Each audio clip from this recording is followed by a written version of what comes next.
Thank you all for joining us tonight. My name is Pam McKillop. I'm Family Events Coordinator here at Advocacy, as well as co-director of the Autism Alliance. That's a program of advocates. We're pleased to partner with Mass Families Organizing for Change to bring the Full Life Ahead workshop series here to our area. Tonight we welcome attorney Annette Hines, founding partner of Special Needs Law Group, to answer our questions. For those of you who are watching on Facebook, please feel free to type in your questions and we'll get them to Annette. I also wanted to let you know we had a smaller than expected group come to our building tonight. So, definitely we hope that you're watching, but there's probably going to be more presentation tonight and, fewer of the questions that we've kind of been hoping for going through. But we're hoping that if you're home, you'll send them on in. So that'd be great. So now I'm going to hand it over to Annette. Thank you so much. Well, thanks for having me. And as I told Pam, and she knows full well that I could talk for about 3 years about anything having to do with our special needs kids, my favorite subject, and my favorite thing to do is to come out and talk to families. You're not going to see any of our family members on camera, you're just going to see me, so hopefully you won't get sick of looking at me.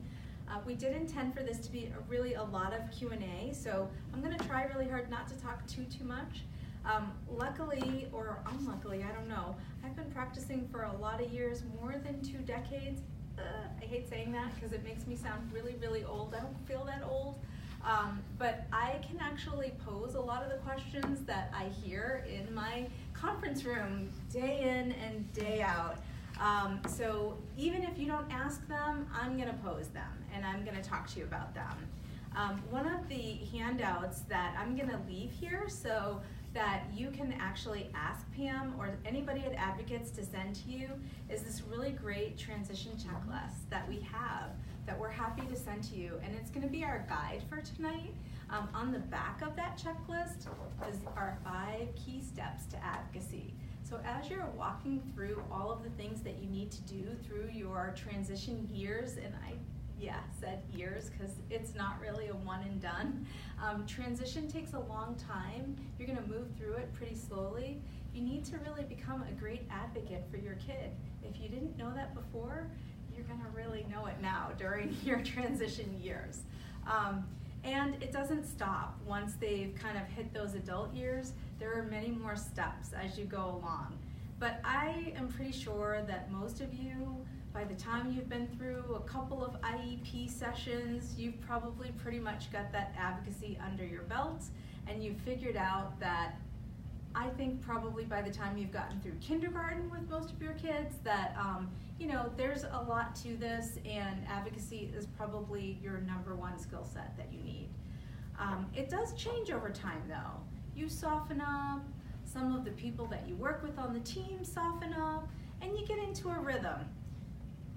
Unfortunately, people change over time, the team changes over time, you get into a new rhythm, but I think it's really helpful to go over some of those advocacy tips as well.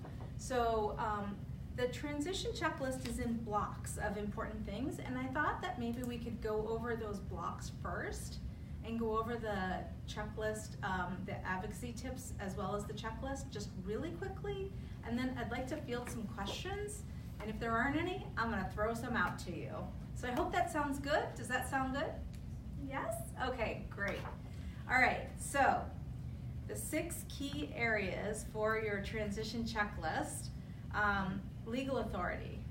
What do I mean by legal authority?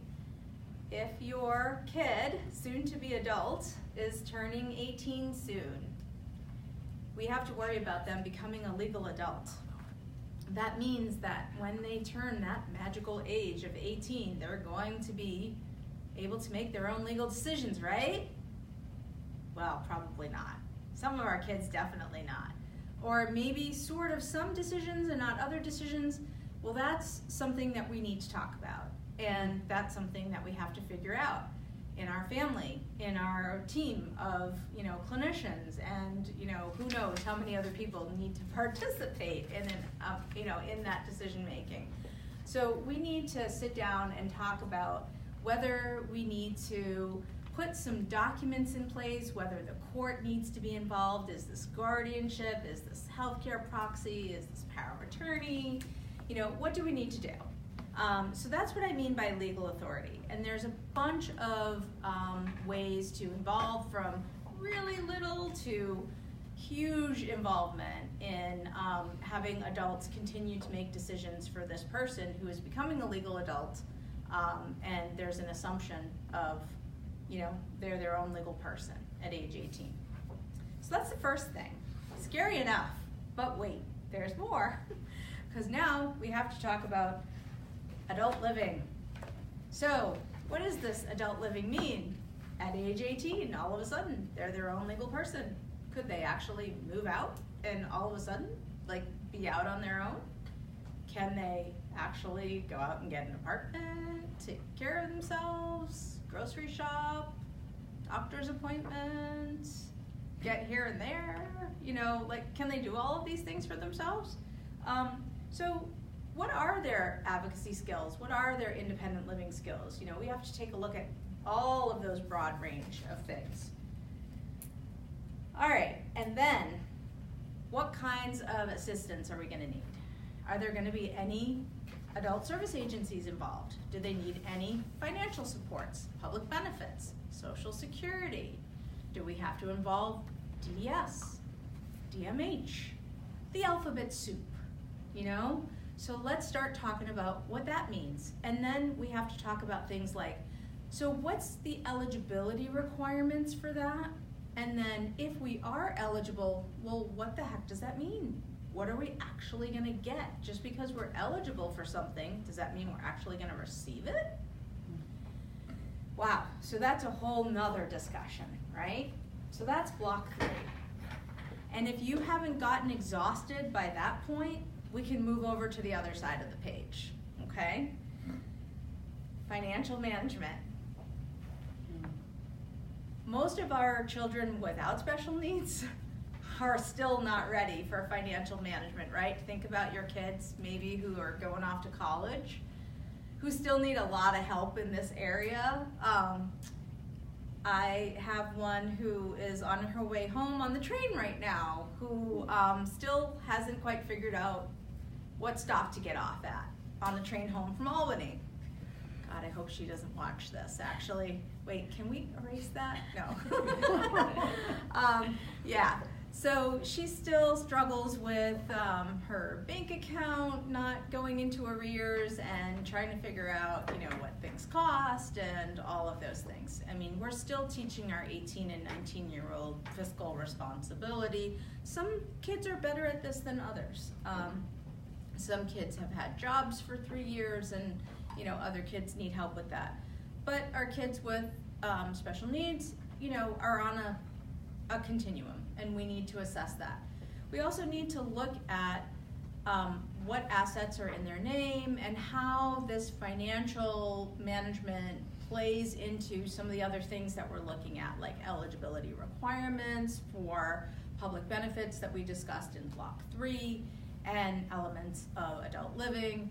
How is that going to play under legal authorities, and so on and so on and so on. And a lot of these things are very much linked together like rings, kind of like those rings and the Audi commercials, So then, next thing, we got to talk about work. Work is very important to pretty much every human being under the sun. But for our kids who are unfortunately going to be unemployed or underemployed a good part of their life, we really have to get them prepared. And while they're receiving their transition services, it is super important to pay attention to their vocational and avocational preparation, okay? So we really need to pay attention to what kind of evaluations they're getting, and what kind of instruction they're getting, and where we're going with all of this. So that's block 5, right? Are we tired yet? No? We're not tired yet? No. I'm tired. I'm tired just talking We're about it. transitioning. Okay, and then in the last block, there's lots of things, just things to consider, and certainly by no means are these all of the things that we have to think about while we're in those 5 blocks. There are lots of go-tos, and I think that while you're working on some of these things, it's important not to automatically go to, your other kids. It's important to automatically, not think about, oh, these public benefits programs, they're automatically going to be here. Oh, I'm automatically going to go to a group home. Oh, I'm automatically, DDS is automatically going to be there. You have to understand that this is like shape-shifting, You can't grab hold of it a lot of times. So, and sometimes, people feel like, well, I'm not quite sure I want to have those labels, but public benefits rules get harder and harder every year. So sometimes you really need to think about becoming eligible now.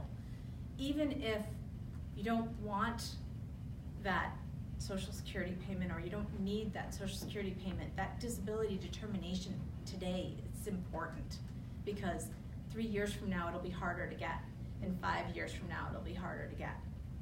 So those are very brief overviews of some of the considerations as you're doing your transition planning, just from base 1, okay? And I'd like to stop there. We can talk about advocacy in a little bit and what makes a great advocate. But I would like to stop there and find out what questions you have, what you would love to talk about tonight, and where your interest lies right now in what is keeping you awake at night and making you want to scream. Future. How many questions do you want at once? Start with the worst. I just am kind of baffled. If you're not below poverty line or whatever, you make a decent income. At what point do you go to Social Security such that the Medicaid or whatever is the state program doesn't come and go, oh, you have to pay us gazillion dollars a month because your salary is too high to whatever. At what point is the child eligible on his own, not based on my salary? Okay, so you've mixed a couple of programs together there, so let me separate those out a little bit, like kind of teasing out the yarn pieces. And can they hear everything Yes. in the room? Okay. Yeah. So I don't have to repeat the question. Right. Okay. So Social Security and Medicaid, which is called Mass Health in our state, but every state program is called something a little different, are both programs that have federal rules for their base. So that's important to note, because some programs have federal rules and some programs have state rules. And that's where we really start to get crazy, because when you have programs with federal rules, it's a little easier to digest. When you have programs with state rules and programs with federal rules, it's a little harder. So Social Security and Medicaid, Mass Health, have basic federal rules with a little bit of a state overlay. So our state has accepted some state rules over and above the federal rules that are better than the federal rules, but we have to adhere to the basic federal rules first, okay? So let me start with the basics. When our children are 18 years old, parental income and assets no longer count. So that means it doesn't matter that you have a decent income, or that you own things, that you have some savings, that you have a retirement plan, that you have a home, doesn't count anymore. Because you literally could kick him out on the street. You have no legal obligation to him anymore. Now, morally, you're not going to do that, but you could. You could. And then he would be a ward of the state, because he cannot take care of himself, and he would be homeless, and they would have to take care of his basic needs. Until he's 18, you are legally required to take care of his basic needs. So the Not answer is video games, mind you, but his basic needs. So 18 in 1 day is the answer you're giving me, basically? That's right. So when he is 18, he can apply for Social Security, and in our state, Social Security SSI is the program that he would apply for. That's a means-tested program, and that requires him to have little to no income and assets less than $2,000. Now, there's a lot of complexity around those rules that I'm not going to get into right now, but those are the basic rules, okay? So if he has no assets or assets under $2,000 and little to no income, then he's going to qualify as a disabled adult for SSI. And because he's a disabled adult on SSI in Massachusetts, as in the majority of the states in the United States, he will automatically get Medicaid here, which is a wonderful thing, because when you qualify as a disabled person on SSI in Massachusetts and you get your Mass Health that way, you go in under a certain code for Medicaid, and that keeps you from getting reviewed constantly by Mass Health. And believe me, that's very helpful, because otherwise people who are under different codes get constantly reviewed by Mass Health. So this is very helpful.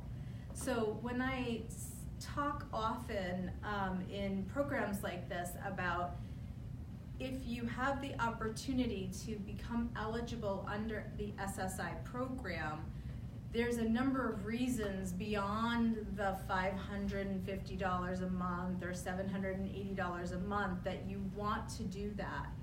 The first one is the Mass Health, but the second one is that disability determination. Social Security is the trunk of the tree. They make that disability determination for everybody. Once you have that disability determination, it counts for so many other things. And that's so important, because then all the branches come out and you can use that disability determination for lots and lots of other things. Sorry. Go ahead. Sorry. Do they have different levels of determining that how much disability that person has, or is it just the black and white? Like That's an excellent question. Yes, they do, but not for payment purposes, but they do for review purposes. So generally, they look at that as a way of figuring out when they're going to review your disability again. You know, but you really have to be permanently disabled. However, it's different for somebody who was disabled as a child versus somebody who's had a stroke and may recover, right? So once they determine as disabled, it stays with them.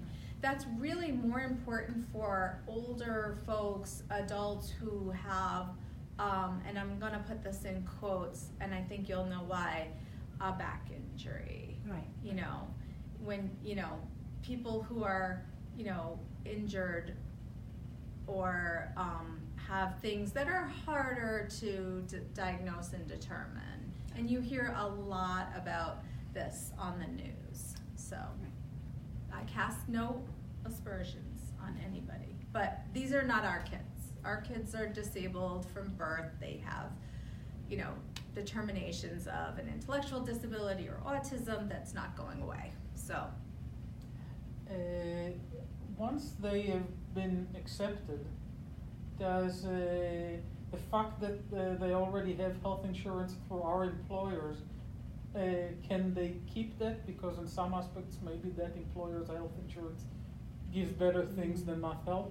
I love these questions. So secondary, Mass Health will become a secondary insurance, and as long as you have primary insurance, Mass Health can stay a secondary payer. And I would keep your primary insurance as long as you can afford it, because you can avoid going into managed care. So what is managed care? So Mass Health has MCOs or ACOs, and those will require you sometimes to change your doctors, physicians, and other clinicians in order to stay within those care organizations. And most of the time, under our state law, you can stay, you can have your children stay on your insurance until they're 26. And for some employers, under some plans, because they're disabled, if they're still dependent, they can stay on longer. That's fewer and fewer and fewer. So I would check with your employer, but generally until they're 26. It just depends on how much the premiums are. So you have to weigh those costs. But if you're carrying a family plan and you have other people on your plan and it's insignificant or no extra cost, I would continue to carry them as long as possible. Then they can keep all of their doctors and you don't have to worry. It's a little extra work because you have to go through your primary insurance, you have to get all of those referrals, and you know, it bounces through. It's a lot of extra paperwork, but at least you get to keep all of the physicians and, you know, continue to do that. So, but that's an excellent question. And there is premium assistance up to a certain age. I'm not going to say what that age is because I will tell you that no matter what the regulations say, I keep meeting people who continue to get premium assistance past that age.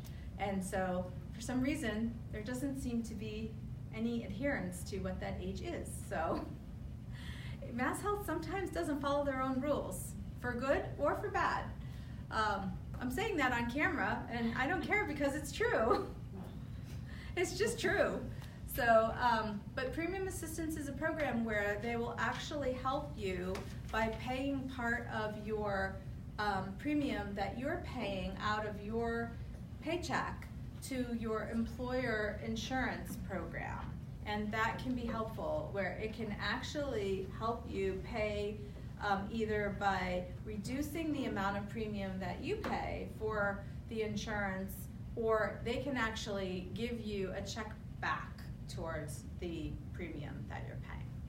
So that depends on how much your premium is. If you're paying a lot, you're more likely to get some assistance, and how much your common health premium, how much you're paying for the Mass Health. So once your child reaches adulthood, that stops at some point. So it means that you push to pay the full premium for the primary insurance if you can still have the primary insurance for the child. And on top of it, you might have to pay for Mass Health, but you don't pay for Mass Health, even for common health as a secondary insurance after 18, because they automatically enrolled as a Mass Health. Is that correct? Once they get SSI and they get their SSI and their Mass Health automatically through their SSI, it becomes their own Mass Health. And if they're still getting it as secondary, then you can still get the premium assistance, but it starts to get complicated at that point. So you could stay on the common health, or you could get it as the Mass Health standard. So can Mass Health standard be a secondary insurance? That's my question. It can. It can. It can be. But then you're not going to end up with the common health and the premium assistance. Right, it stops, right. Does that make sense, everybody? Yeah, we're as kind much sense as it's ever going to make. Yes. We're kind of digging in a little bit, and if anybody has ever tried to go into the regulations and figure out the math, it's like voodoo math, and you really can never quite actually make it work out. So I have a question Yes, for you. ma'am. When you were talking about SSI, one of the things that came up when my daughter was going, when we applied for her for SSI, because I was divorced and getting child support, So, they considered it her income. It's a good question. And so I just wanted to know, since this was quite a while ago now, if the rules are still the same, if that still is a hiccup, since so many of our families wind up not staying intact. You know, Unfortunately, yes. Divorce is a killer for many of our families, and the numbers fluctuate. Some people say it's like 60%. Some people say it's still like 80 to 85%. It depends on what studies you look at. But child support is a big factor. The rules for Social Security are still the same. So child support before age 18 is considered by Social Security as a payment on behalf of the child, but to the parent. And it's a factor in determining the child support at a much lesser extent. It's a factor in, determining the Social Security payment, but most children don't qualify because of the parental income. So that is usually just a non-issue. But after age 18, remember, the kids become their own financial and legal human beings according to Social Security. So that is 100% their income, even though in our state and in pretty much every state, even though the child support continues on to age 21 under our state child support laws, and it's going to the parent who's the custodial parent, Social Security doesn't see it that way. Doesn't matter who it's being paid to, it belongs to that kid. And it's a dollar for dollar reduction in Social Security, unfortunately. You can fix it, but it's not an easy fix. You have to go to court, you have to get an irrevocable court order to a very special kind of special needs trust. It can be worth it if your child support order is really big. If your child support order is not big, or you have a spouse that won't cooperate or wants to bargain with you so that their support order goes down in order for the SSI to be in place and blah, blah, blah, which is what usually happens, then it can be a really big deal, and it can cost a couple $1,000s in legal fees to go to court to do this. This is not something that the average person can walk into court and do themselves. If you have a spouse that will, an ex-spouse that will cooperate, you can do this by a joint motion. You still need an attorney support. This is pretty difficult to do without an attorney support. The court order has to be exactly worded right. There's a lot of paperwork to fill out, and then you have to go to Social Security with it, and they're gonna look at you, because 1 out of every 2 that gets to Social Security, they're like, huh? Because they don't see them very often, and you have to walk them through with the exact rules and make sure that they understand what they're looking at, and you're gonna end up maybe having to go to an appeal to make sure you get to somebody smart who gets it. But eventually you can get it straightened out, you can get all your back Social Security, and it all works out fine. So if you have a high earner on the other side of this with high Social Security payments who's really trying to do the right thing by their kid and they want to work with you, it can work out. But most of the time, you either choose between the Social Security or the child support. And you can maybe shift the child support to other children or just let it go. A lot of choices to be made there. But Social Security is important because it's that disability determination, it's the mass health.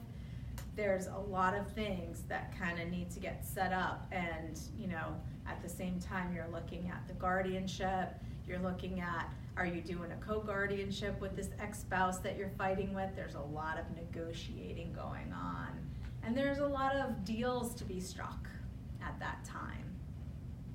Yes? Does any of your answers to the previous questions change if you are the guardian of your said child? That is, if you're the guardian, the Social Security say, oh no, you're still responsible for them. Nope. Okay. Not at all. But that's an excellent question too, because people do get worried about that. When they come in to talk about guardianship, they're worried that they're going to have some responsibility legally or financially. What is my responsibility for this person that I'm becoming a guardian for, especially if it's a volatile person. And it's not always a parent that asks this question. Sometimes it's a sibling that will ask me this when I get the next generation coming in to take over. Number one group that sheds tears in my conference room, by the way, not parents, siblings. Keep that in mind as you're thinking about doing your planning. So what happens with a guardian? They don't have the responsibility of having to physically take care of this person. They don't have the responsibility of having to house this person. They're not legally responsible for anything this person does wrong. They're not financially responsible for this person. What are they responsible for? They're responsible for making sure and doing their best to provide for this person. Does that mean that they keep this person out of a homeless shelter? No, they just have to do the best they can with what they're given. And sometimes that means just trying to get all available resources in a world that is imperfect and doesn't always step up for people like our kids. So that's all that means, just doing the best you can. It doesn't mean a guardian, in cases like I've seen, who hasn't visited the person in 3 years and never seen what's going on with them. That doesn't mean that. That is not a guardian taking care of their responsibilities. Okay? Does that make sense? Okay. How am I doing? Excellent. Okay. Is this what you were hoping to get out of today? I'm not done with the questions. Of course you're not. I was hoping. Can I stop and take a drink? Yes, you Okay. may. Are there any questions from the folks on Facebook? Not yet. Not yet? Oh, Okay. come on, Facebook people. I know you're out there. Can you see? There's 3. There's 300 people? You must come up with something. Okay. Yeah. What else would you like to talk about? You go ahead and ask about guardianship. No, I've a little bit.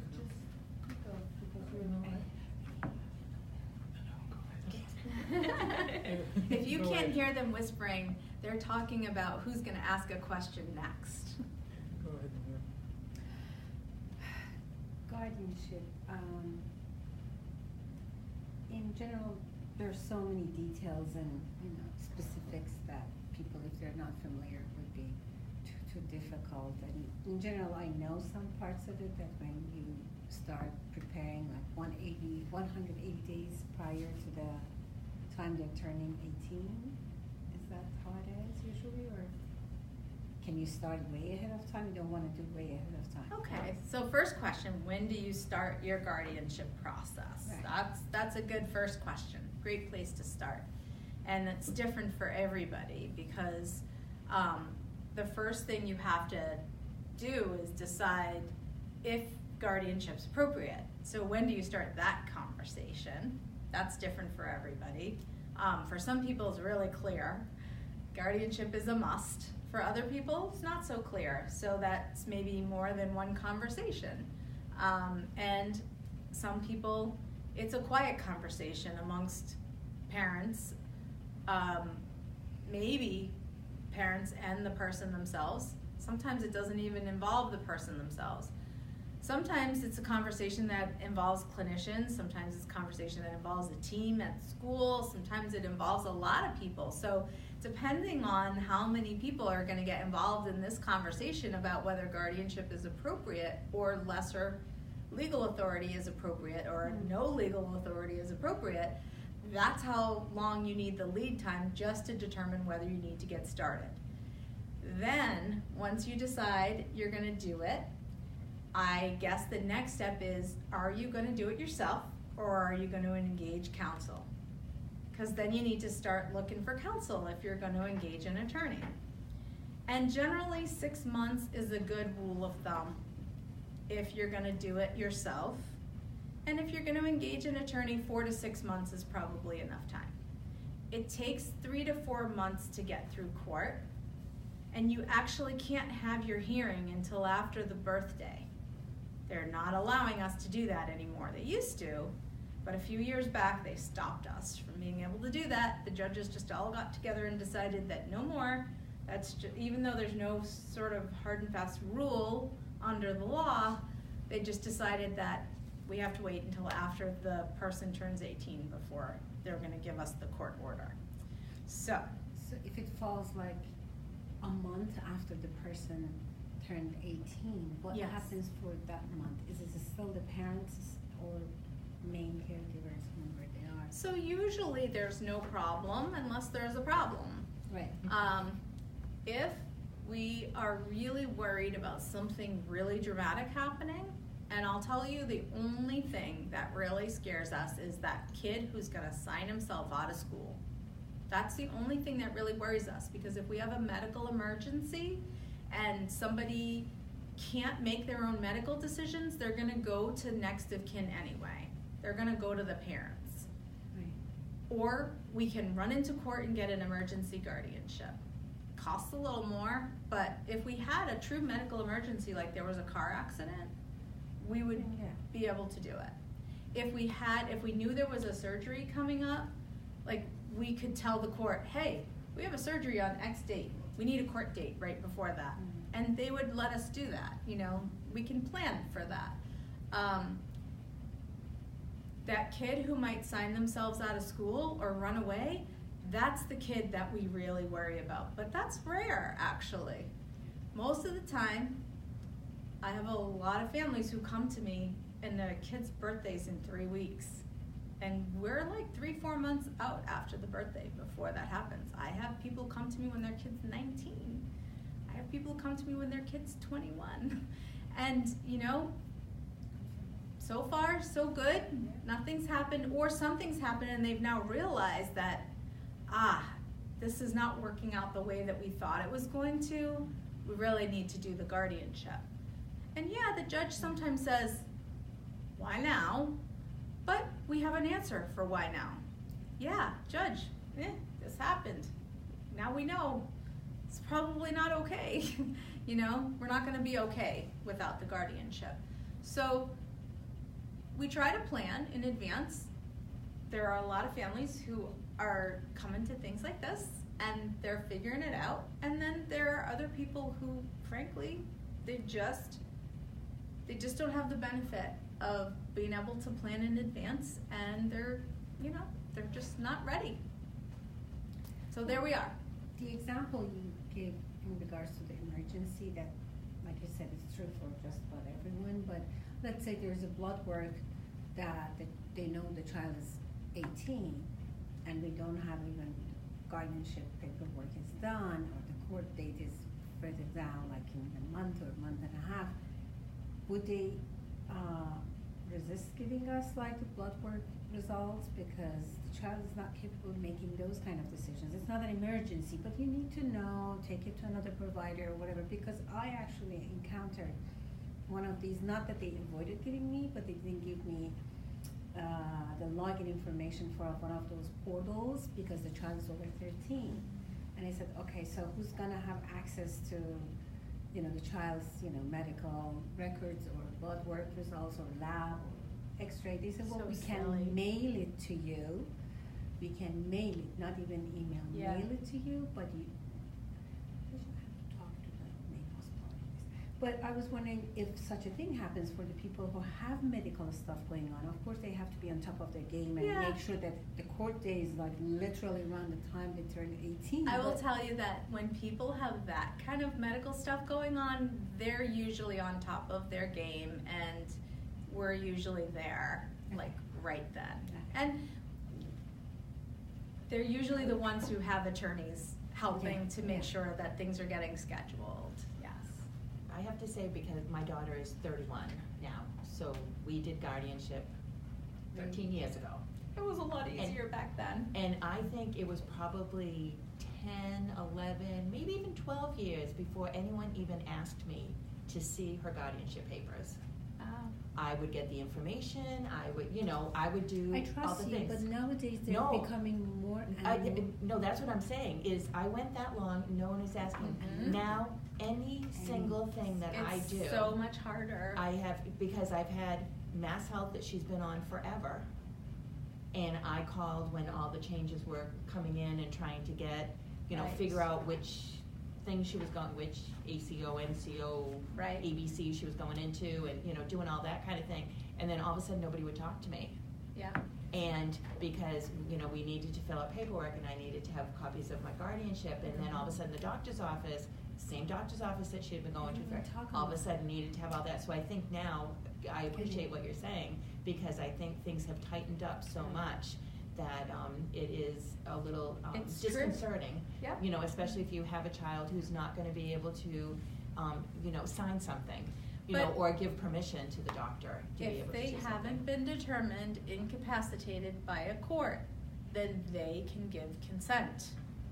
As silly as it sounds, they're the only ones who can give consent.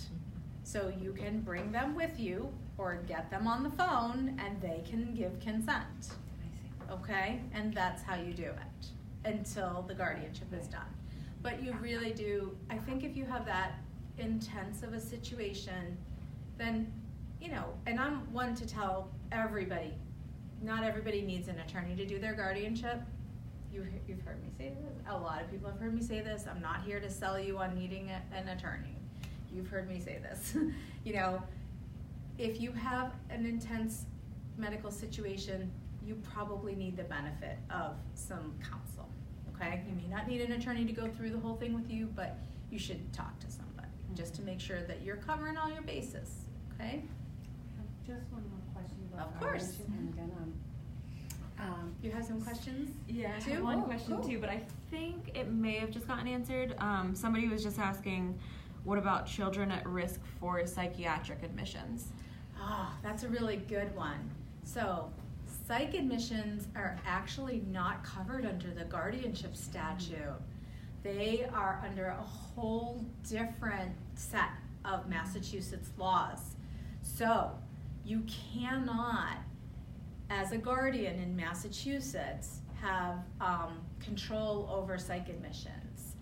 So, that's a little out of the scope of today's talk, but just know that as a guardian, you can't have somebody committed. Those commitment proceedings can only be done by a doctor, okay? So, but very good question. Thank you so much for asking that. I appreciate it. that was actually part of my next question. Oh, good. Was Okay. that we're talking about guardianship, and you said it can be involves many things, that you become the guardian of the person, or Yes. it can be some areas, or some areas like you can be Full guardianship, So how would you limited even make, guardianship. I mean, I understand for legal, financial, some, you know, very critical things you would like to have, you know, wisdom to guide this person as a guardian, but Right. how far you can go, how far you can get yourself involved as a guardian, and then, you know, sometimes you know, sit back and let them to make some decisions. Oh, I mean, because, you know, if you're a parent, you know your child, but God knows what happens down the road, who's gonna be the guardian. And you would like to have some sort of set of rules for that, like, you know what I mean? You make the judgment based off your lifetime with your child, but for, you know, down the road, if something happens to me, who's gonna be the guardian, and who's gonna respect goodness. how much? Okay, let's unpack that one at a time, okay? Because that's a few things. Okay, let's unpack that one at a time. Okay, first of all, I wanna take the last part first, okay? Future planning. So, in your estate planning, in your future planning, you're gonna talk about who's next. And you're gonna leave them instructions, letters of intent, all kinds of information about how to get to know your child. And there's a lot of things that you can do to make sure that you have protections in place and instructions in place so that they can take care of things the way that you would, okay? Nobody's ever gonna be like you, ever, ever, ever, never. But trust me, there are things that you can do if you have a well thought out plan. There are, okay? Just make sure that you work with somebody who can guide you through the process. It's not just pieces of paper. Planning is not about signing a will and a trust. It's really about what your goals are, and you need to map your way there. And you need to keep looking at it over time. Okay? So that's number one. So then let's put that aside for now. But trying to figure out how much authority you want through the guardianship process is really difficult. In our state, because we have limited guardianships and we are really super sensitive about self-determination, thank goodness, that's great. We really rarely do full guardianships anymore. And a judge will really get up on their haunches if you go in asking for a full guardianship and that person is not in a coma. They're gonna wanna know why. There must be some decisions that this person can make. You mean they can't decide what they wanna eat today? They can't decide what clothes they wanna wear today? There must be some things they can decide on their own. Our statute requires you as a guardian to consult with them about all the decisions you're making for them. You as a parent are doing that every day already. You have to train your next people to do that as well. It's something that professional guardians don't do as well as family guardians do. But when family guardians get more removed, I think that they don't do it as well as professional guardians. You know, a sibling has a harder time sometimes having those conversations with their brother or sister. A cousin has a harder time having those conversations with their cousin. Sometimes, not always, but sometimes, than a parent does, because you've been doing it since they were this high, you know, just training and working with them. Oh, do you want to make this choice or this choice? You know, you've been working with them all along. But at some point, we do have a hard time letting go, though. We do have a hard time kind of pushing them out of that nest. And I don't know, because I'd like to kind of throw this question out to you, Pam. Okay. Your daughter's in her 30s. So at what point did you say, all right, you know, I'm kind of done. She's kind of grown. Like, I know, like, here's the set of decisions she can make for herself, and I feel comfortable that I know what's set she can do for herself, and I can instruct anybody that she, you know, here's where she's good at self-determination. Where do you think that stood? I would say that it's ongoing all the time. Yeah. Because I have found that, so in my daughter's case, she has very limited communication. Mm-hmm. So, you know, her decision-making mostly revolves around saying, no, you know, to things that she doesn't want to do, which she's very good at. But I have found that now that she's in her 30s, she seems to be making more decisions for herself. That's interesting. And letting her voice be heard in whatever way it can be more than when she was younger. So it's all of us trying to make sure that we continue to listen to her voice and let her be able to make more decisions. You know, kind of like I kind of think of it as when you have your teenager, and as they get older, as a teen, that they, you know, a typical teen would be making more decisions for themselves over time. So I feel like it's still growing. Do you think that's a change in you, or a change in her, or some combination? I think it's a combination. Okay, yeah, interesting. It's a combination. Yeah. So do you see why I asked that question of her? Like, it's not something that changes just because guardianship is in place. It's not something that changes just at a certain age. There's a change in structure and caregiver structure. There's changes that happen over time, you know, and at some point, you know, things shift. It's maturation, Yes, you know, with things, and I think it's always going to be fluid, because there might come a time as she gets older that she can make less of those decisions.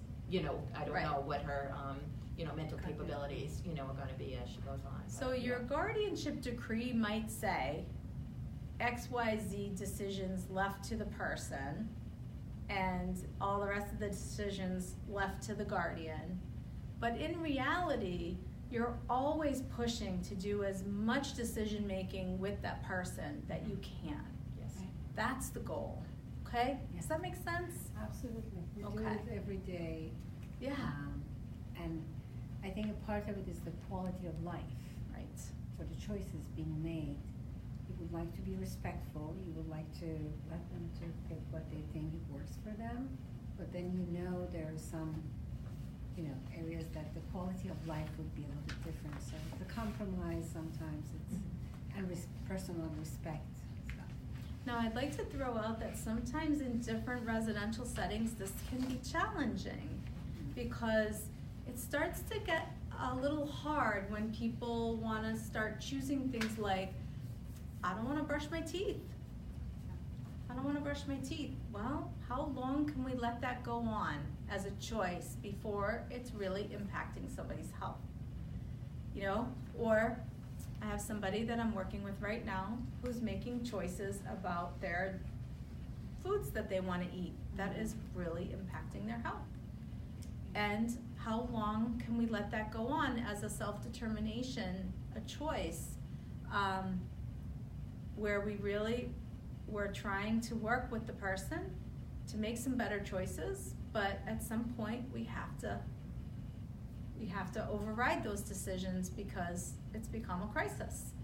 So, it's really hard.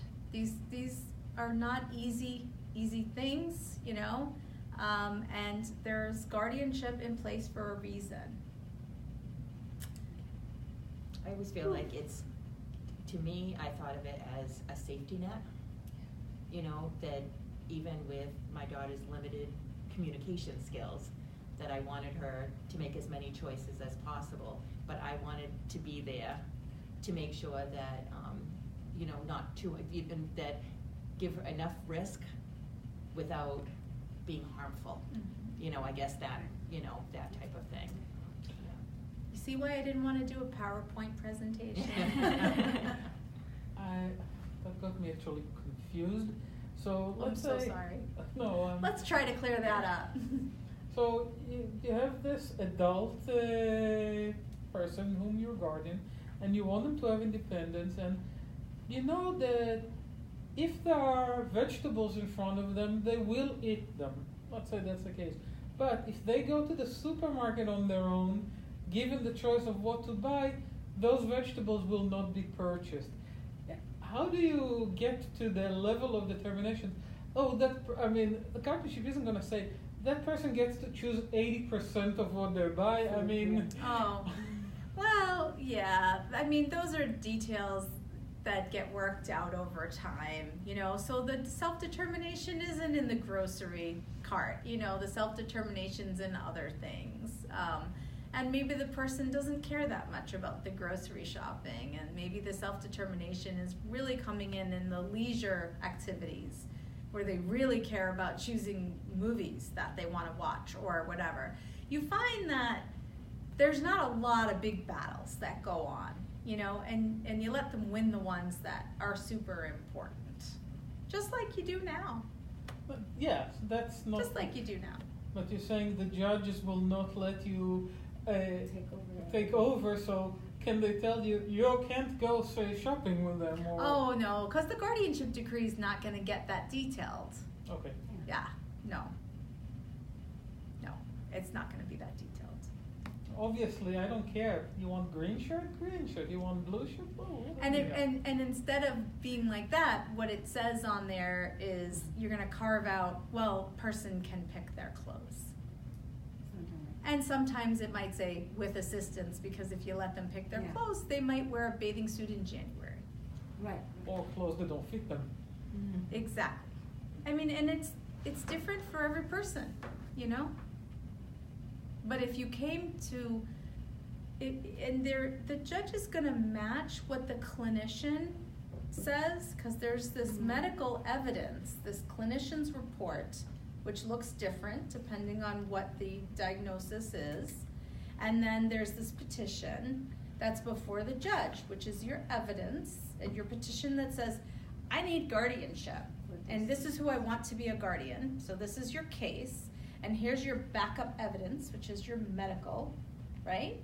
And your clinician says this person can do all these things for themselves, and you're going in looking for a full guardianship, the judge is going to be like, this doesn't match up. But if you have a clinician saying, this person has some skill, but here's all the things that they can't do and the things where there's a lot of risk, and you're going and petitioning and saying, we want guardianship, but we're willing to limit it in these ways, the judge is like, oh yeah, well that matches up. That makes sense, granted, you know? That's where I think it's hard for parents to do this by themselves. You know, you really can use some guidance there, so. It was easier in the old days.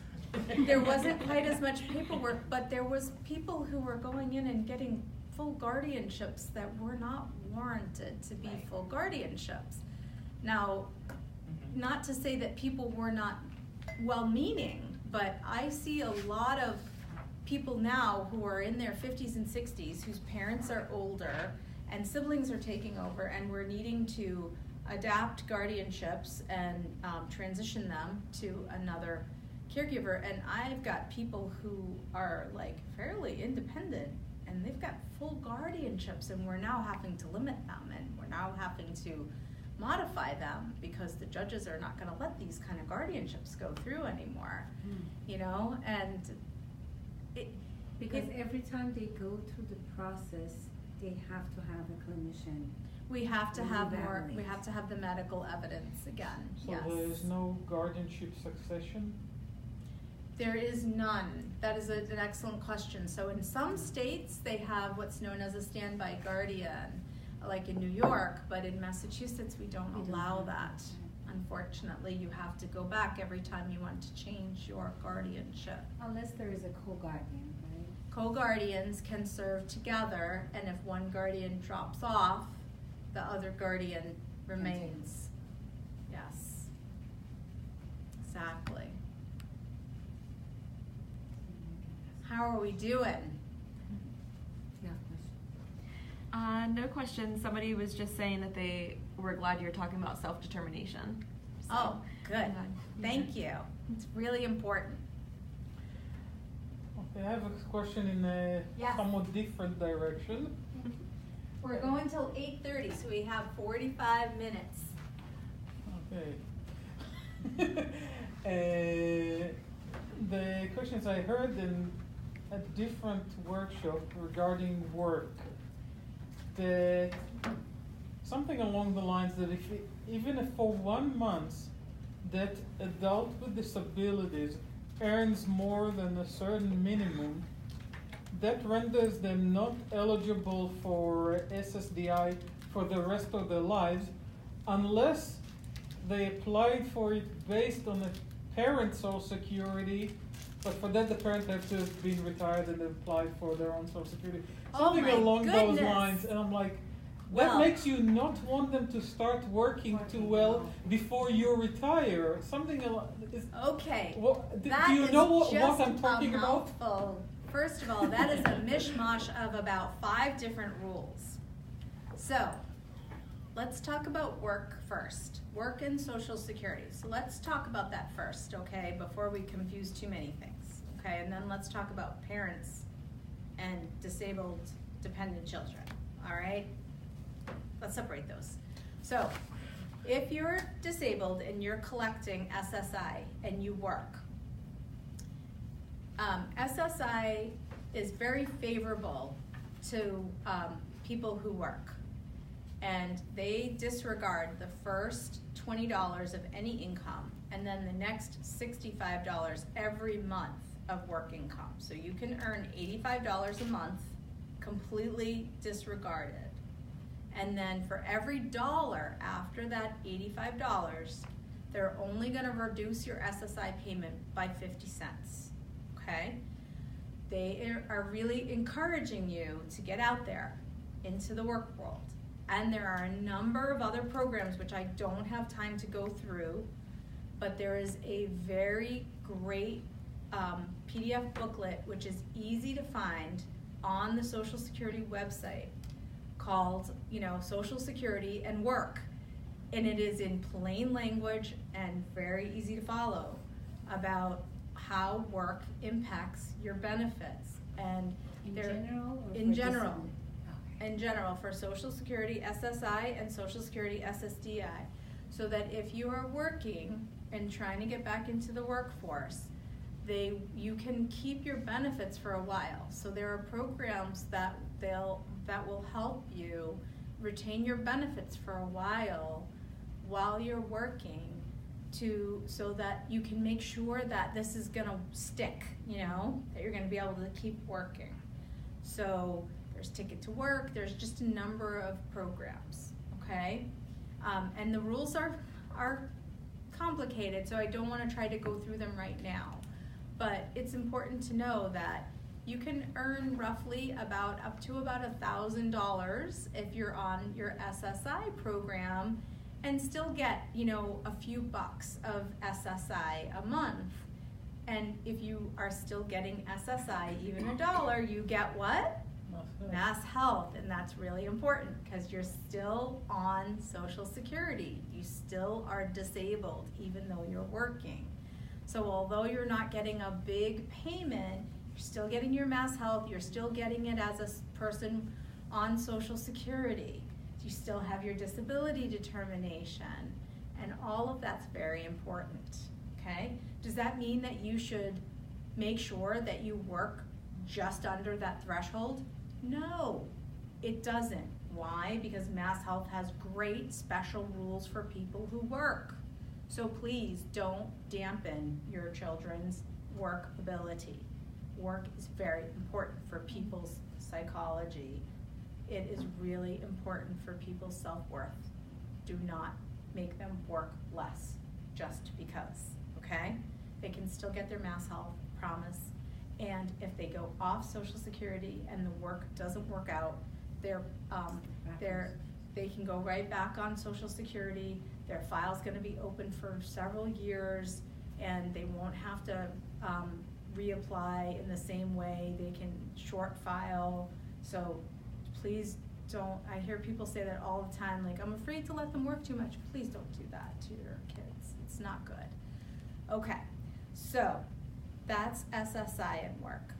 SSDI is a program that is not asset tested and it's not income tested except for income from work. And the only reason that they care about income from work is because they're using income as a way of testing whether you're still disabled, okay? So if you reach income over a certain amount, there are two different income levels that they're looking at to see if you're still disabled. That first income level is, if you meet that threshold, then they're gonna look at the second level to see if you're still eligible.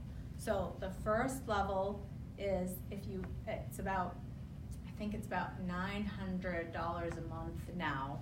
And if you hit that 9 months, and they don't have to be consecutive, within a 3-year period, it's 60 months. So 5-year period, 60 months. So any 9 months in a 60 month, any 9 months, you hit that $900, okay? Then you're gonna hit that threshold that's gonna kick you into substantial gainful activity. Please don't try to memorize all of this. All of these numbers are written down on the Social Security website, and they will tell you when you hit these numbers. Unfortunately, they won't tell you till you're already past them. They don't tell you when you start hitting them one by one by one. They only tell you after you've hit them.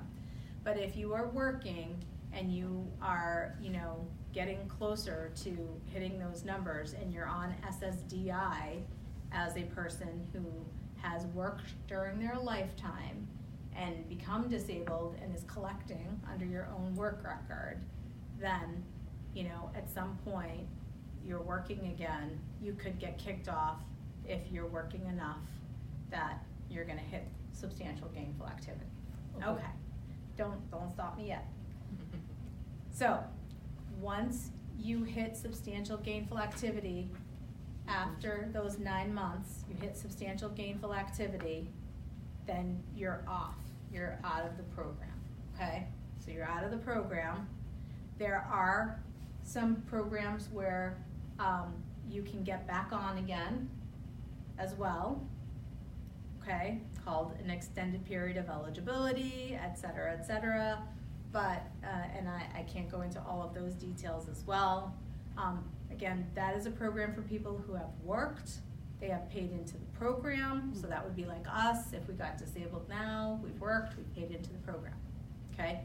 Now, the next thing that you asked about, what about kids who can take under our work record, who have always been disabled from childhood, and they may be able to collect when we start collecting, okay?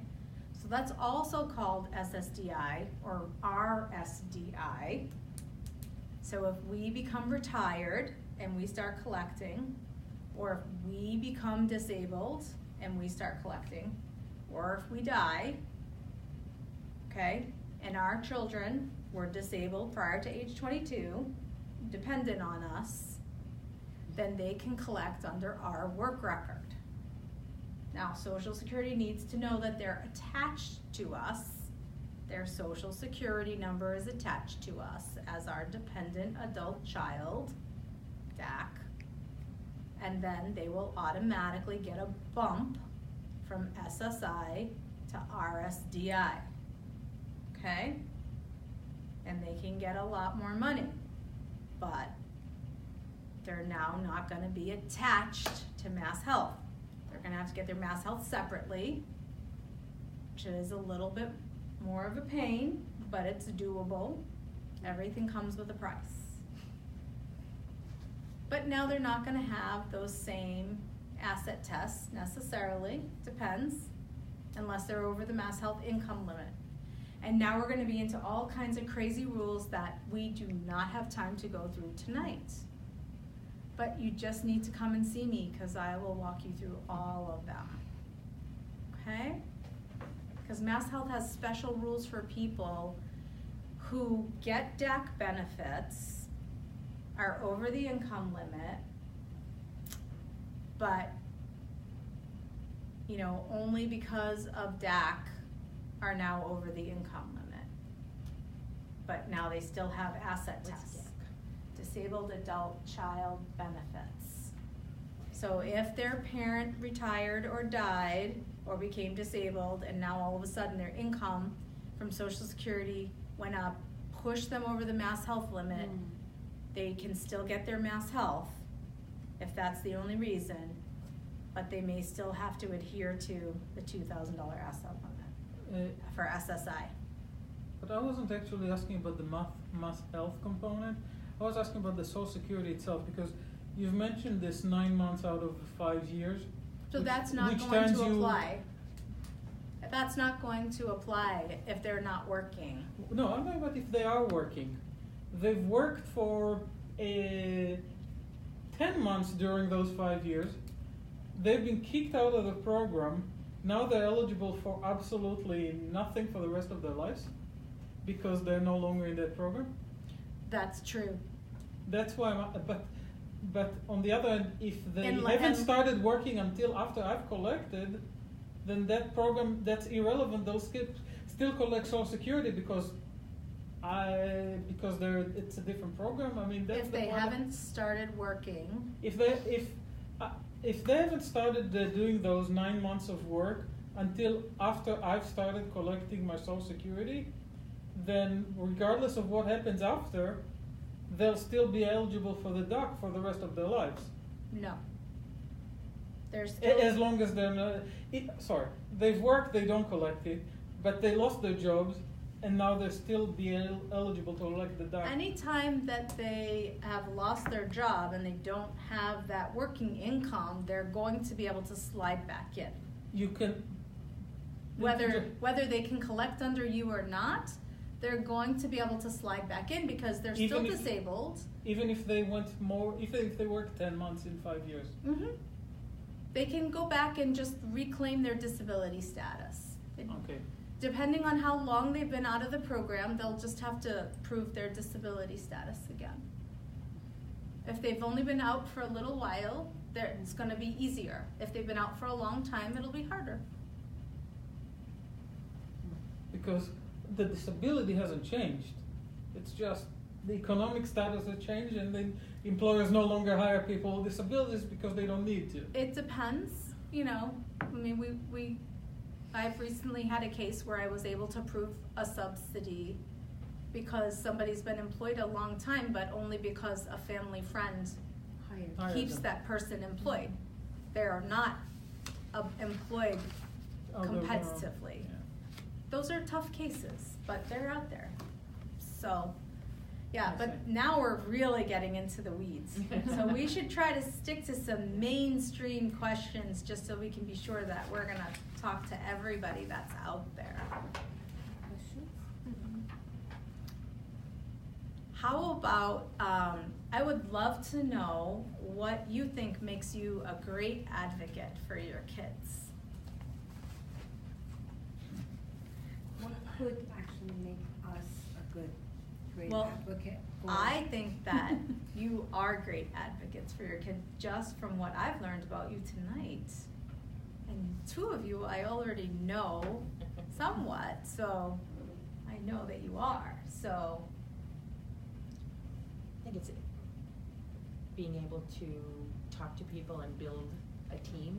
build a team. You know, to not have it be like me against them Yep. in trying to get services. How do you For my build? daughter. How do you build a team?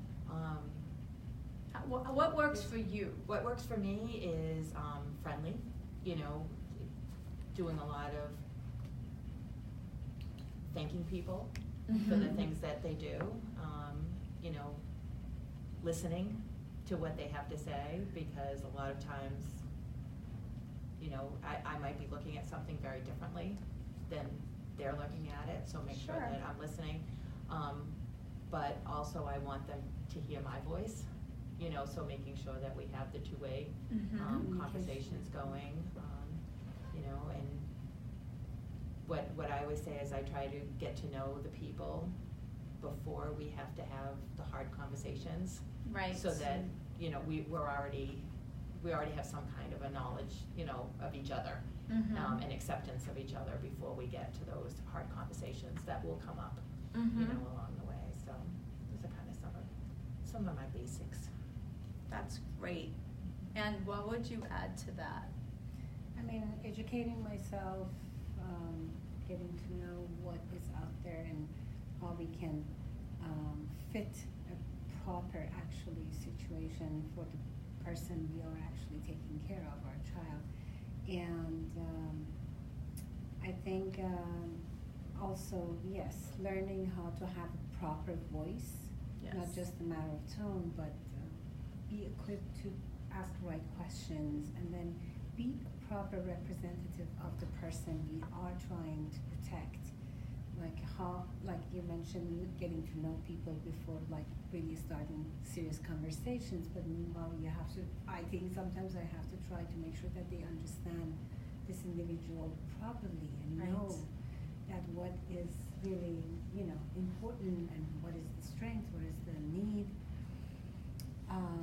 Still a long road ahead of us because there's so many things I personally don't know at what is out there, because there's this thing you mentioned beautifully at the beginning.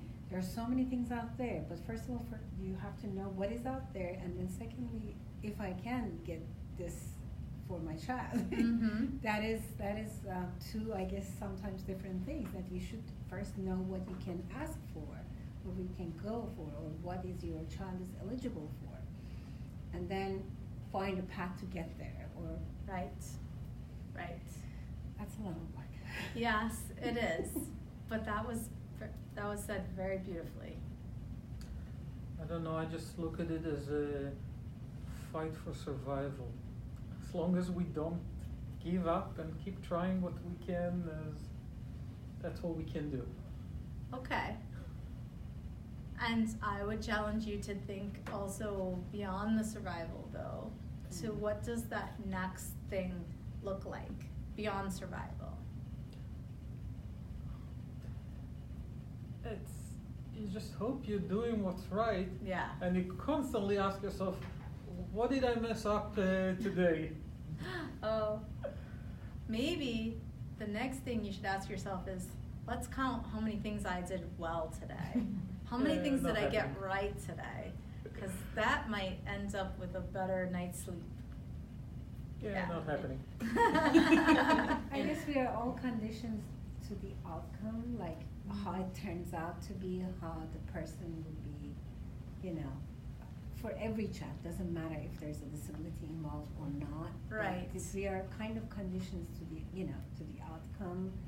To me, it's important the child be safe as much as possible, independent and happy. These are main goals in my mind for me, for whomever is going to be the next guardian or whatever.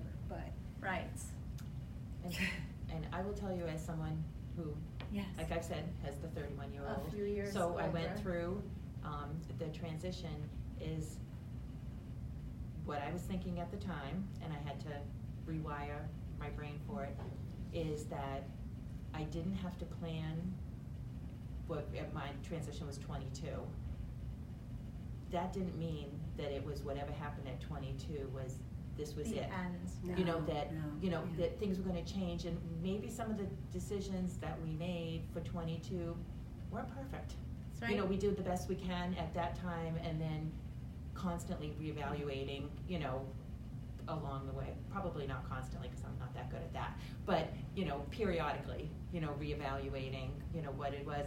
And once I started thinking that took some of the pressure off, because I didn't feel like I had to be the perfect 22 transitioner, you know, kind of thing. Right. But I had to just do the best that I could, and know that, you know, we're going to have to see how things that's go. a good point. Yeah. Everybody's journey is a little different. And as I said to you, some people start their guardianship process sooner than others, and some people come to it much, much later. And that's okay. You know, you do what you can when you can. And that's the same for so many other things. You know, I'm working with somebody right now whose kid is 21 and a half, and they don't even have a transition agency yet. They're struggling right now. They're doing the best they can, and we're gonna help them. You know, we're gonna do the best we can. Their team let them down a little bit, that's true, but this kid is not gonna stop, you know, moving forward, and it's okay. We're gonna figure it out. We'll find stuff for him to do the day he leaves school at 22. And, you know, the agencies, and there's programs, and there's stuff out there. Like, we're gonna figure it out. And I think the biggest thing that you have to realize is, although it's fragmented, Massachusetts is a pretty great place, you know? And just keep talking to people. Get your team together, you know? There's a lot of great people out here. Just need to get your team together. One of the things that took me a long time to learn, I hope it doesn't take everybody out there who's listening as long as it took me, you're not alone. You have other people here who want to support you. Bring them all close, hug them in, you know? They're here for you. You get a little tidbit here, a little tidbit there. Even people who feel like they're maybe, you know, not on your side, or they're trying to keep you from getting things that you need, they really, really care about your kid. They care about your family. You know, they're all trying to survive too. We just need to all come together and find, you know, what we can do, because we're all limited in what we can get done. I have a lot of people who step into my office feeling ready for a fight with DMH or DDS, and people come to me and they're like, you know, I didn't get priority, or I didn't get eligibility, and I want to fight with DDS. And I start out by saying, okay, $25,000 retainer. And they're like, what? And I said, okay, you know, I think there's a lot of better things we can do with $25,000. Would you like to talk about that? You know, because I think you could probably put a pretty great program together for that, you know, and that just changes the conversation immediately.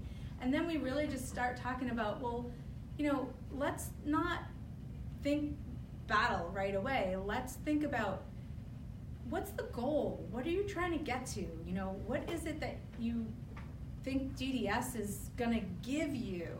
And let's just start from there. You know, forget about DDS. Like, what does your kid need? Let's start with that. And then let's figure out if DDS is the right place to get it. Most of the time, that's not it, actually. That's not really what they're looking for. And sometimes it is, but most of the time it's not. And then when we talk about it and we realize, well, you know, you're not gonna get a priority one. You're gonna be waiting like 10, 15, 20 years maybe. So what are we gonna do in the meantime? We're gonna have to figure it out anyway. Do you really wanna spend that money on legal fees? Do you really wanna be that upset? Do you really wanna be in conflict? Or, you know, do you wanna go talk to these people about a mentor program? Because I think that would be great, you know? And so I think it's all about just kind of getting in the right mindset, pulling your people together, and just kind of navigating your way there. I could be wrong. I'm only one person, it's just my opinion. I know that there are other people out there who feel differently, but that's my advice to all of you in how to survive the transition years. I think one of the pressing points for the 22 is that for the people who are really seriously looking into housing, and that requires, I guess, quite a while and a few years Yes. into getting there. So that's why people get really, really anxious about Yes. when to start, how to apply, what is out there. So Very few people are gonna get housing at 22, unless yeah, right. you are gonna do it yourself. Very few people are. But there are a few things that you can do. So I did bring with me the Section 8 instructions and centralized housing application. It's an 8 to 10 year wait list, Yes, so you that's might as right. well start it now. And you do have to keep checking just to make sure that you're still on there. And there's a little, not a little, but there's a flyer there for, you know, where are people getting their housing, and you need to be creative about that. But it takes a very long time. Most of you can start looking now, but your kids are probably not gonna move out until they're in their late 20s, maybe early 30s, unless you've got resources to create this yourself. The days are gone.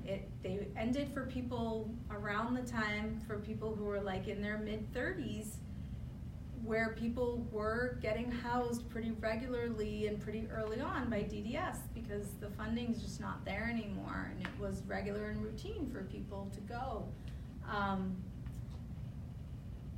Now, in order to get that priority, you've really got to be somebody whose parents just can't take care of them, or their behavior issues or their medical needs are so high that they just really can't be cared for at home. So without those MASCAP and ICAP scores, you know, you're just not gonna go. It used to be for people that were at residential schools, it was an automatic. It's just not anymore. Those kids are coming back home again. So, you know, it is something to think about, for sure. And I'd say for people who really have that in mind, like group home and this and that, go visit a few. Although it's hard, I know that if you ask to go out and visit, it's pretty hard to get somebody to let you come and see them because of privacy and this and that. But I think you need to know what you're asking for. If you have never seen group home living, you've never seen shared living, you should go and look at it. Good for some, not right for everybody, so that you can see what that would be like for your kid. Yeah, and I think at this point, like you were saying, maybe you can't get in to see what's going on, but to be able to talk to families whose kids are in a group home, to talk to families whose kids are doing shared living, and be able to, get some idea of the pros and cons, what that's like. But like Annette says, it's not what it used to be. My daughter lives in a group home, and she was just probably at the end of, and even it was never promised to me. It was, through the transition, Right. even though it was kind of assumed by everyone who knew her well, but as we were going through it, DDS, because there's funding, it's not, nothing's an entitlement anymore. And so they began Right. and ended every sentence was with, if the funding is there. Right, So right. I had to realize that, well, we all thought this would be the best thing for her, that this might not be what's even available, whether it's the best thing or not, at the time. So I just want to talk for a few minutes about what the housing options are, and I'm going to say some things that may make me very unpopular. When you ask other families about their housing experiences, some people will be honest with you and some people won't. Why won't people be honest with you? Denial? Yeah, they feel guilty. They want things to be okay. Some people will be honest with you, but I know people who feel a lot of, very conflicted about their situation. I'm a guardian, and I see a lot of situations. Some of them are pretty good, and some of them are not so great. And I've been through a lot of investigations. So a lot of things happen. There's a lot of caregiver turnover. People don't make a lot of money in those jobs. There are a lot of great people who do this work. They don't often stay for a long time in these jobs. People who do shared living generally are really awesome, sweet people. But again, that's not a long-term solution. Some people do it for a long time, but then another person may do it for a few years, and then their situation changes, So it's kind of hard to, it's so hard to think about what your long-term plan's gonna be, Susan wrote a book about her experience with her son in shared living. There's just a lot of information out there about what that's like. One of our clients is living in his own apartment that he used a waiver to come out of a nursing home, and he's doing quite well, but he's lonely because he lives by himself. So there's almost no situation that you can say, well, that's great, that's perfect, It's hard to know. It's hard to know. So, but then again, I don't know, can't stay at home forever, so what are we gonna do? How's this gonna work? I have a question. You've mentioned the words, well, there are some great things here in Massachusetts. And I'm actually asking about about moving out of here. And I know you're not necessarily aware of what's going on in other states, but certainly our disabled child expressed, I want to live somewhere warmer. Can't blame him. And I'm not saying I wouldn't like to retire somewhere warmer. I mean, it's not as though I have something holding me to Massachusetts. I wasn't raised in this country. It's, okay, I'm working here. I'm obviously not moving until he's 22, and no matter what happened, I'm not moving an inch. My daughter is in college in another state. Mm-hmm. What's happening there? Does everything start from scratch? Mm-hmm. Pretty much. Are the wills even acceptable? Because there are some federal things and some... Estate planning doesn't necessarily all have to change over, and some things definitely are federal versus state. So you would need to kind of check in with an attorney there. That wouldn't be the first thing you'd have to worry about, for sure. So Social Security, for example, is federal. Is federal. But there are state supplements, so that would change depending on the state you're in. But there are a lot of states that have a lot less benefits than we have here. Florida, for example, is one of the worst places to live for On the other hand, Younger California people with is awful for disabilities. kids, but much better for adults, depending on what. So I have a lot of people who do want to retire and go to Florida with their adult children, and that's fine if you can support them. But there are not a lot of supports and for what if adults the with child disabilities. stays, the adult child stays, and you move out? So that depends on how old the adult child is when you move. Because a lot of supports are tied to the guardian and where the guardian lives. Massachusetts DDS regulations have a statute of domicile, not residency, and that domicile is tied to the parental guardianship. So if you move too early, you could have a problem. So Depends. they lose their rights because I've moved? Mm-hmm. Well, they might not rights, eligibility for, potential eligibility for resources and services. So Not the for guardian- everything, for just that agency. To up to what age the guardian has to be the same? There's no set age. It It's depends one on when they plus four. want to enforce the domicile. Domicile cases are not, they're few and far between. I had a domicile case for somebody who was here, then left for a while, then came back. And she was like in her 50s. So How about co-guardians? I'm so sorry. I was going to ask, what about hiring a professional guardian? Or how about a Well, co-guardian? They have that's to sort be- of, that, you know, those are like more strategy questions, so kind of beyond the scope, but things like that can work. I would Just say, depends. what I'm just hearing from what you're saying though is that if you're thinking about those kind of things, that you have to make sure you talk to somebody and get Yes, of all course. the, No, you know, yeah.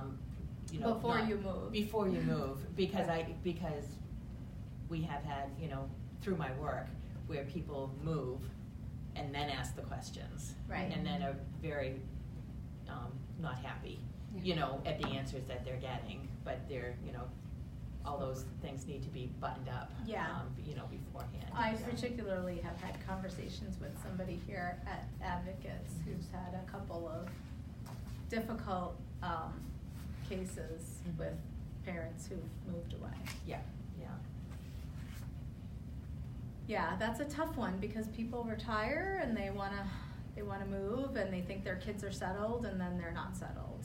So that's tough. I just don't understand how the law works that your move changes their Because it's eligibilities. not an entitlement. These benefits are not, you know, they're at the pleasure of the state government and the legislature and not an entitlement. They're not like Medicaid, which is an entitlement program. So, and they're not like education, which is an entitlement program. They're, if we have money, you'll get it. So they can make the rules however they want. And no matter how much money there is, there's never enough money to pay Everyone, yeah. everyone Right. for everything that they need, you know, Yeah. so, Yes. Right. Any questions about trusts? Nobody's asked anything about special needs trusts. Have you had like, I bet you have lots and lots of attorneys and financial planners who want to come out and talk to you about trusts all day long, right? One You've seen a short- million of those presentations. One short one regarding what you said about the eligibility for SSI.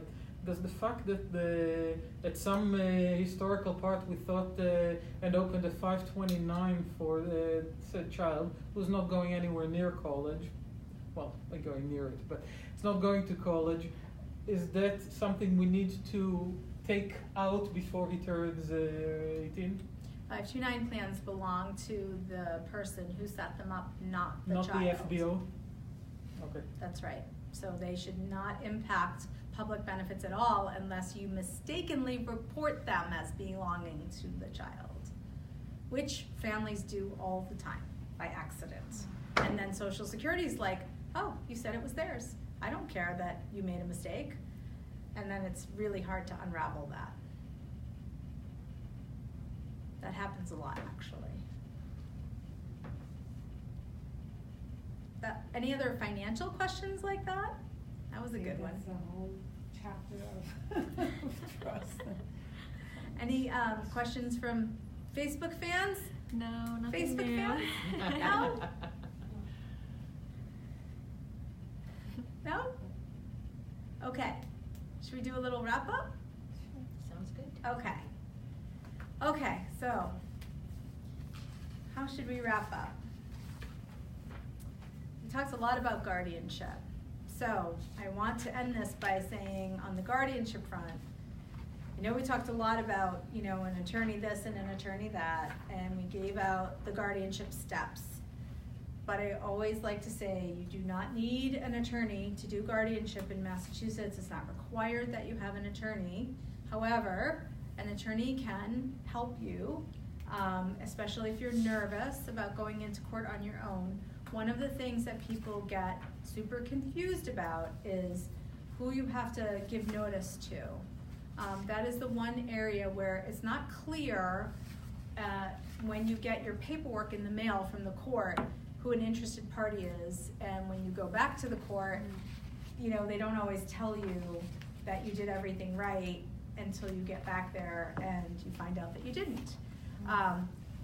Sometimes when I think you really should have an attorney, because these are not every time, if you have antipsychotic medications and your child gets appointed an attorney for them, you really should have your own counsel. If you are worried about things that we talked about today, like my child has really intense medical issues and I really want to make sure that we get in on time for some medical procedures, or they've got all this blood work that needs to get done, I need to get a temporary guardianship order and then a permanent guardianship order. I think things like that really require an attorney to support you. If you have an ex-spouse that you may or may not want to be a co-guardian with, you should really have an attorney representing you at that time. If you've got a financial issue like a child support order that you're worried about, that really gets linked to the guardianship and probably needs to get resolved at the same time.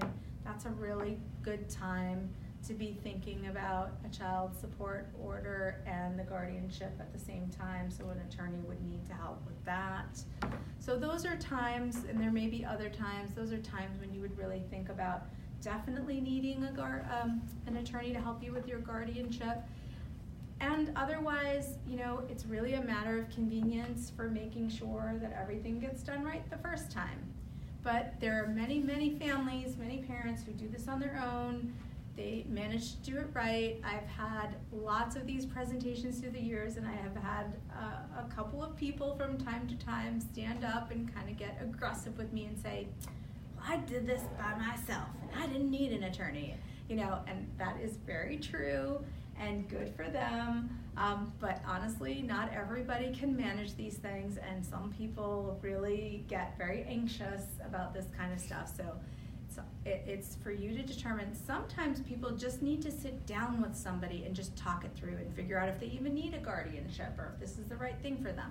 They don't necessarily need an attorney to represent them, but they just need to talk it out. So sometimes they just need a consultation to figure it out. So, you know, whatever suits you, but just kind of think about that and think about whether that's the right thing for you. So I wanted to mention those few things. When you're talking about transition, it's a good time to make sure that you have your estate planning in place. You're gonna go through all of this great setting up of all of these public benefits, and you don't want anything to happen to mess that up. You wanna make sure you have your special needs trust in place.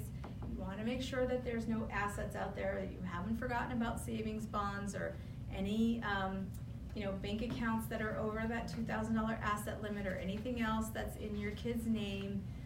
You want to take care of all of that. You want to look at child support issues, and you want to tidy up all of those things at the same time. it's a good time to do that 1, 2, 3, you know? You're gonna look at all of those financial and estate planning matters, you're gonna look at public benefits that you're gonna apply for, and you're gonna take care of that guardianship or any kind of legal authorities all at the same time. And then, you know, you've got all your goals, you've done all your paperwork, and you're kind of headed in that right direction, okay? Sounds good. Everybody all set? All right, thank you so much for having me. It's been my pleasure. Thank you so much.